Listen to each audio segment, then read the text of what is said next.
আহ,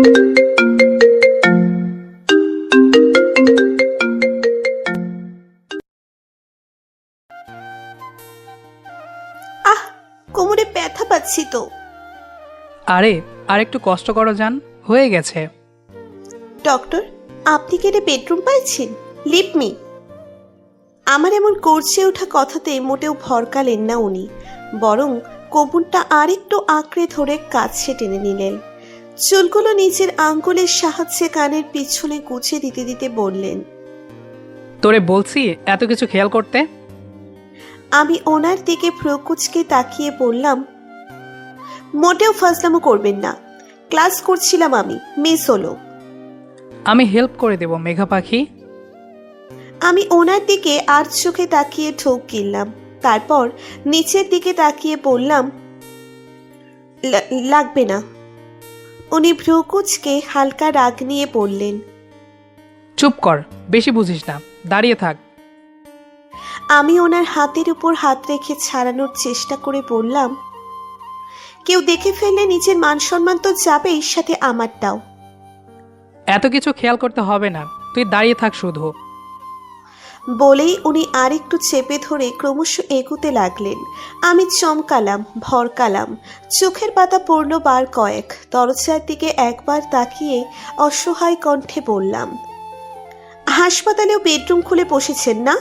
আমি ফুপিকে বলবো। শত বিরক্তি যেন এসে ভিড় করলো ওনার মুখে। বেশ বিরক্তি নিয়ে বললেন, যা বল তোর ফুপিকে, ভয় পাই নাকি? ছাড়ুন আমাকে, এক্ষুনি কল করব। উনি বাঁকা হাসলেন, শাড়ি ভেদ করে উদর স্পর্শ করে বললেন, নিজেকে কি আমার থেকে বড় চালাক মনে করিস? আমি ওনার হাতটা সরিয়ে দিতে চেয়ে বললাম, হাত সরান। হুম। সরান না। না। বুঝলাম উনি থামবার না, নিজের মতোই আবারও এগিয়ে আসার চেষ্টা করছেন। এদিকে লজ্জায় পড়ব ভেবে নিজেকে সিটিয়ে নেওয়া আমি ততক্ষণে ফোন দিয়ে আটতে ব্যস্ত। অবশেষে ঠোঁট স্পর্শ করার আগেই আমি চিল্লিয়ে বলে উঠলাম, আরে এরা তুই? আমার কথা শুনে কিছুটা দূরে সরলেন তানভীর ভাই, তবে ছাড়লেন না। ভ্রু কুঁচকে আমার মুখের দিকে তাকিয়ে বললেন, মুডের 12টা না বাজালে চলে না। আমি নিজেকে ছাড়িয়ে কিছুটা দূরে সরে বললাম, এখানে এই হাসপাতালে মুড দেখানো যাবে না। তুই বললেই হলো। অবভিয়াসলি। তানভীর ভাই ভ্রু কুঁচকে ধমকের স্বরে বললেন, এই, তুই একটা পিচ্চি মেয়ে হয়ে আমার মুখের ওপর কথা বলিস? সাহস কত বড়! আমি ওনার দিকে ফিরে নিচের কোমরে 2 হাত রেখে ঘাড় কিছুটা কাত করে বললাম, আচ্ছা আমি পিচ্ছি? তা নয় তো কি, এই শাড়ি আর অ্যাপ্রন পরে কি নিজেকে বড় প্রমাণ করতে চাস? আচ্ছা ভালো তো, আমি পিচ্ছি, আরেকবার আইসেন আমার সাথে বড়দের কাজ করতে। বলেই শাড়ির কুচি ধরে পিছনে ফিরলাম আমি। দরজা খুলে বাইরে যাওয়ার প্ল্যান আছে। একটু এগোতেই তানভীর ভাই দৌড়ে এসে আমার কোমর ধরে উপরে তুলে ফেললেন। ভয়ে হালকা চেঁচালাম আমি। উনি টেবিলের উপর সুন্দর করে বসিয়ে বললেন, আমি মজা করছিলাম মেঘা পাখি। এটা কি ছিল? কোনটা? আমি রাগ কন্ট্রোল করে দাঁতে দাঁত চেপে বললাম, এভাবে তুলে আনাটা? উনি নিচের 2 হাত আমার কাঁধের 2 পাশে তুলে দিয়ে মুচকি হেসে বললেন, আরে তুই চলে যাচ্ছিলি তাই তুলে আনলাম। তাই না? হুম। হাসপাতালটাকে কি পেয়েছেন আপনি? হাসপাতাল তো হাসপাতালই।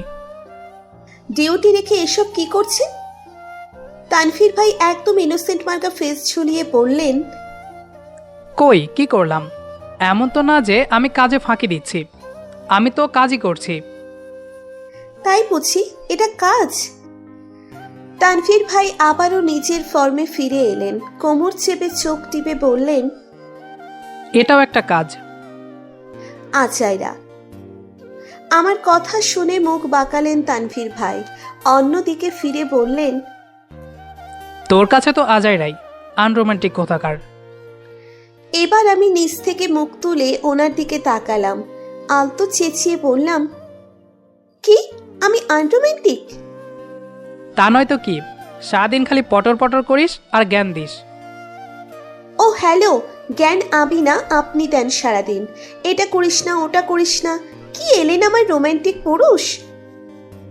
বলতে বলতেই অনেকবার মুখ ভেঙচি কাটলাম আমি। তানভীর ভাই গাল চেপে ধরে হালকা হেসে বললেন, তুই চাইলে এখনই দেখাতে পারি। প্রয়োজন নেই বলেই ওনার হাতটা সরিয়ে দিলাম আমি। উনি আবারও কাঁধে হাত ঠেকিয়ে বললেন, তুই বললেই তো আর হবে না, দেখতে যেহেতু চেয়েছিস। ওনার কথায় প্রতিবাদ করলাম আমি। আঙ্গুল উঁচিয়ে বললাম, আমি মোটেও দেখতে চাইনি। আপনি এক নম্বরে নির্লজ্জ। আগেরবার মাহফুজের সামনে ধরা খেয়েও শিক্ষা হয়নি? কিসের ধরা? আমি কি চোর নাকি যে ধরা খাবো? ও আমাদের পার্সোনাল টাইমে চলে এসেছিল। আপনার টাইমের সম্পর্কে তো আর মানুষ জেনে বসে থাকে না যখন তখন। আমরা আমাদের জায়গায় ঠিকই ছিলাম, ও নিজেই এসে নক না করে ঢুকে পড়লো। তোরা তো কি হয়েছে বুঝলাম না। আমি ওনার কুঁচকে থাকা মুখটার দিকে তাকিয়ে থেকে ফিক করে হেসে দিলাম। পা দোলাতে দোলাতে বললাম, ইস, আপনার চেহারায় কি সুন্দর করে জেলাসি ফুটে উঠেছে, দেখেছেন ডক্টর? উনি হাত ভাঁজ করে অন্যদিকে তাকিয়ে বললেন, মোটেও না। মোটেও হ্যাঁ। আপনি মাহফুজের কথায় এমন রিয়্যাক্ট কেন করলেন? করার তো কথা নয়। তোর এত কি হচ্ছে সেটাই তো বুঝতে পারছি না। আরে আমার কি হবে, আমি তো এমনিই বললাম। বলতে বলতে মুখ চেপে হাসলাম আমি। উনি তা দেখে গম্ভীর কণ্ঠে বললেন, হাসার কি আছে? আমি হাসি থামিয়ে দিয়ে নামতে নামতে বললাম, নাথিং। কই যাস? উনি এমনভাবে অবাক হলেন যেন আমার কোথাও যাওয়ারই কথা নয়। আমি ডোন্ট কেয়ার ভাব নিয়ে বললাম, কই মানে? ক্লাসরুমে। বলতে বলতেই দরজার কাছে চলে এলাম আমি। অমনি পিছন থেকে শাড়ির আঁচলে টান পড়ল। আমি পিছনে ফিরে বললাম, আবার কি? তানভীর ভাই ঠোঁট উল্টে বললেন, তুলে এনে লাভটা কি হলো? আমি তো বলিনি তুলে আনতে। ছাড়ুন বলছি, ক্লাস আছে আমার। নিকুচি করেছে তোর ক্লাসের, এতক্ষণ আটকে রেখে কি পেলাম? বলেই শাড়ির আঁচল ছুঁড়ে ফেলে পিছনে ঘুরে গেলেন উনি। দীর্ঘশ্বাস ফেললাম আমি। উনি যে কি জিনিস আল্লাহ মাবুদ জানেন। এগিয়ে গিয়ে ওনার সামনে দাঁড়ালাম। উনি আমার দিকে না তাকিয়েই বললেন, ছেড়েই তো দিলাম, ক্লাসে যা। আপনি যে কত বড় অসভ্য তাকে জানেন? উনি আমার দিকে তাকিয়ে বললেন, জানি, আমি বলতে হবে না। জানি বলেই শত বকা খেয়েও তুলে আনলাম। বাপরে! তানভীর ভাই আবারও ঠোঁট উল্টে নিচের দিকে তাকিয়ে রইলেন। মুচকি হাসলাম আমি। পাটা উঁচু করে ওনার ঠোঁটচোরার দিকে এগুতেই দরজায় নখ পড়ল। আমার দিকে তাকালেন তানভীর ভাই। দৌড়ে সরে গেলাম আমি। উনি আমার দিকে একবার তাকিয়ে হালকা হাসলেন। মাথা চুলকে এগিয়ে গেলেন দরজার দিকে। বিনিময়ে লাজুক হাসি উপহার দিলাম আমি। দরজা খুলেই ইরা আপুকে দেখতে পেলেন তানভীর ভাই।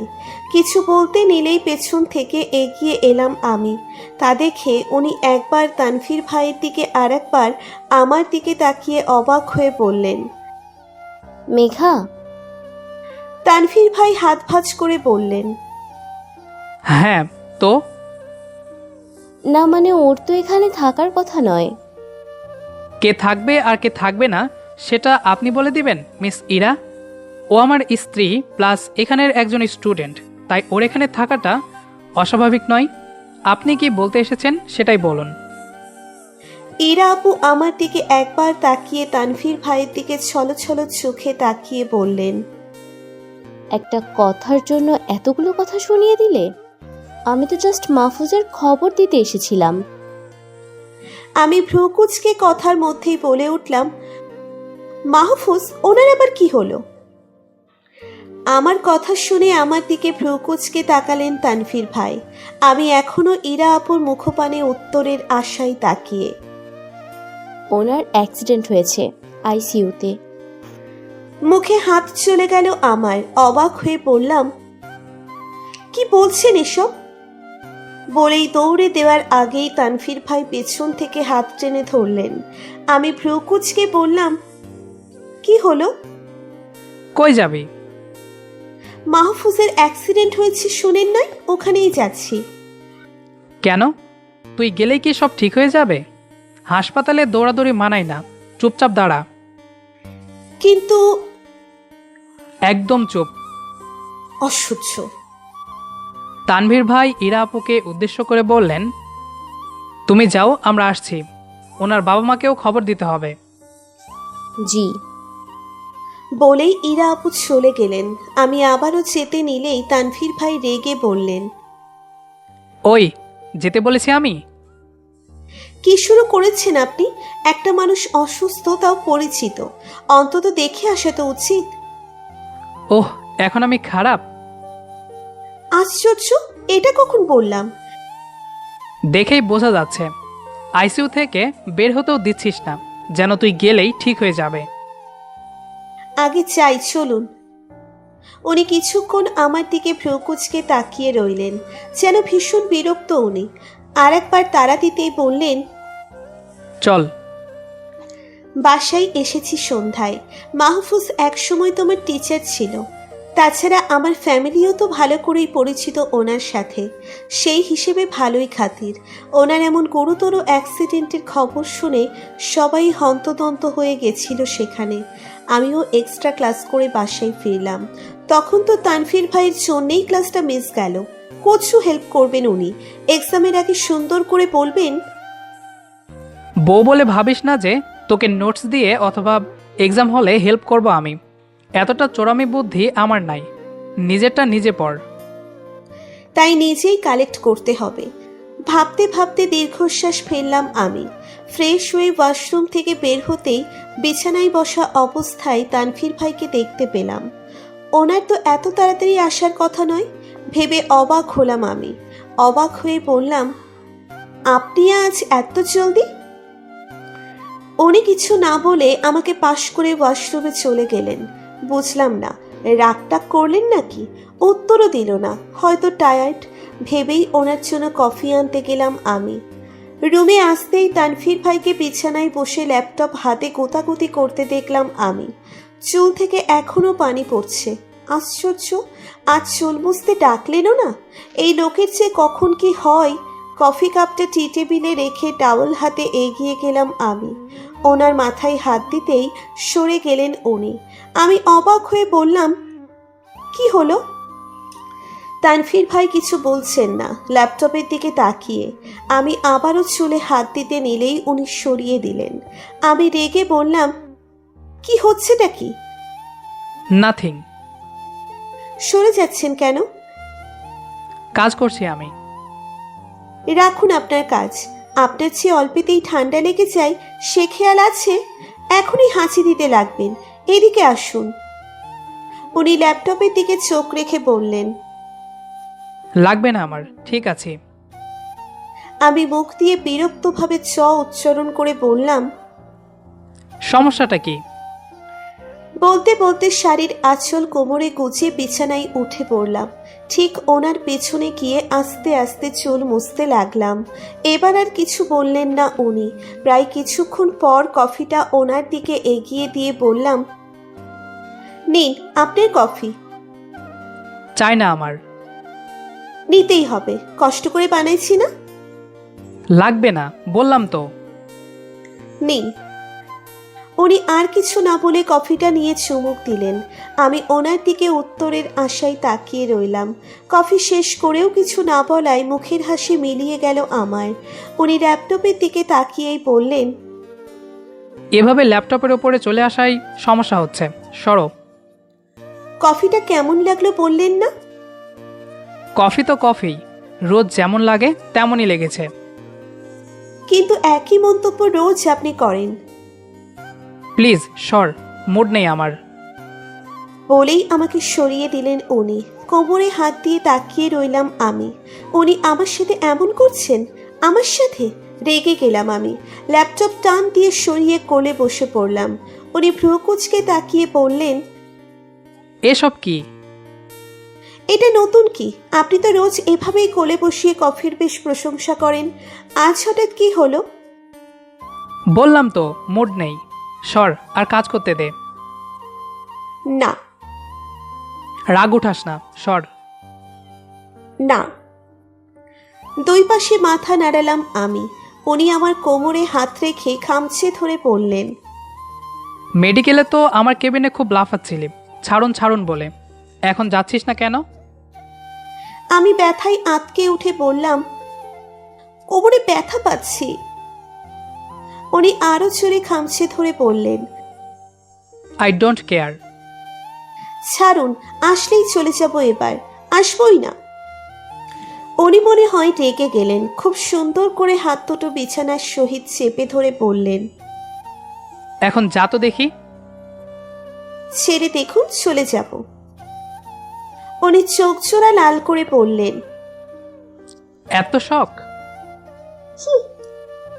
ছাড়বো না, পারলে যে দেখা। ওনার কথায় কিছু বলতে যাব তখনই চোখ পড়ল ওনার ঘাড়ে থাকা ছোট্ট একটা ব্যান্ডেজে। কাছে না আসলে যেটা চোখেই পড়বে না, শরীরের রঙের সাথে মিশে গেছে। আমি ভ্রু কুঁচকে বললাম, এটা কি? উনি আমার হাত ছেড়ে উঠে বসে বললেন, কিছু না। আমি স্পষ্ট ব্যান্ডেজ দেখেছি, দেখতে দিন। উনি হাত দিয়ে ঢেকে বললেন, দেখে কি হবে? দেখে কি হবে মানে? আপনি আমার থেকে লুকাচ্ছেন? এত দেখতে হবে না। আমি ওনার কিছুটা উপরে উঠেই বললাম, দেখেন বলছি, কতটা লেগেছে আর কিভাবে লাগলো।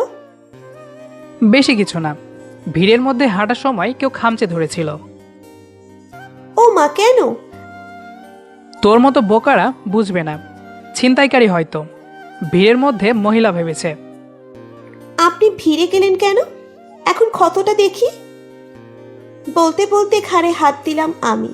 উনি সরে বসে বললেন, আমাকে না দেখে তোর মাহফুজকে দেখ গিয়ে। কিছুক্ষণ থম মেরে বসে রইলাম আমি। এতক্ষণ রাগ দেখানোর কারণটাও যেন স্পষ্ট হলো। হাসি এলেও সেটাকে চেপে বললাম, মাহফুজ কি জামাই লাগে নাকি?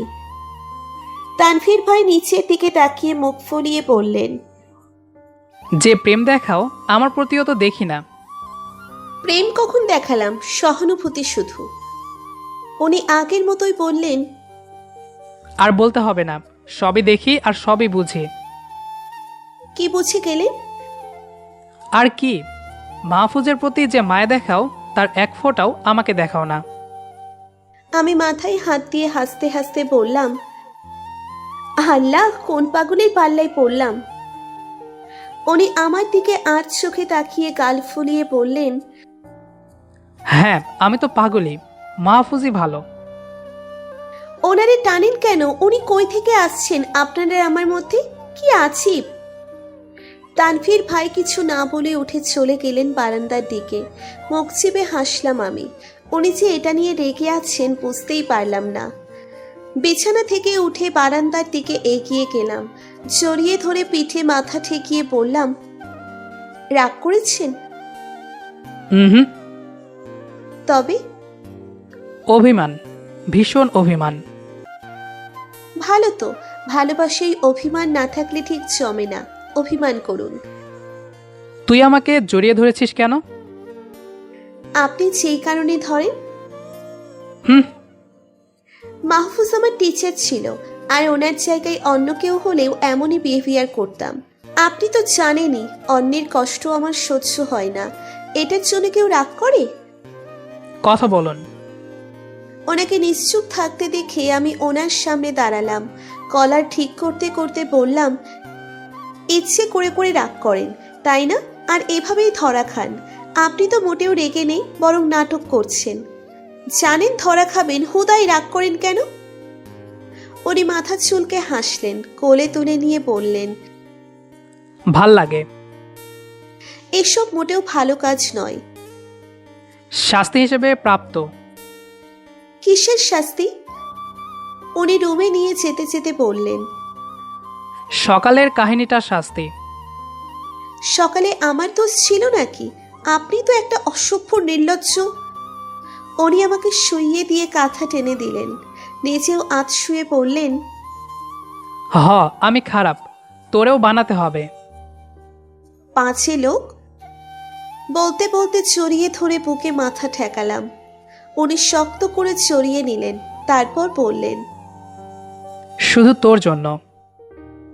আমি চোখ বন্ধ করেই মুচকি হাসলাম, তারপর বললাম, আমাদের আজকের গল্পটি আপনার কাছে কেমন লেগেছে চাইলে কমেন্ট করে জানাতে পারেন। দেখা হবে আবারও নতুন কোনো গল্প নিয়ে। সে পর্যন্ত আমাদের সাথেই থাকুন। ধন্যবাদ সবাইকে।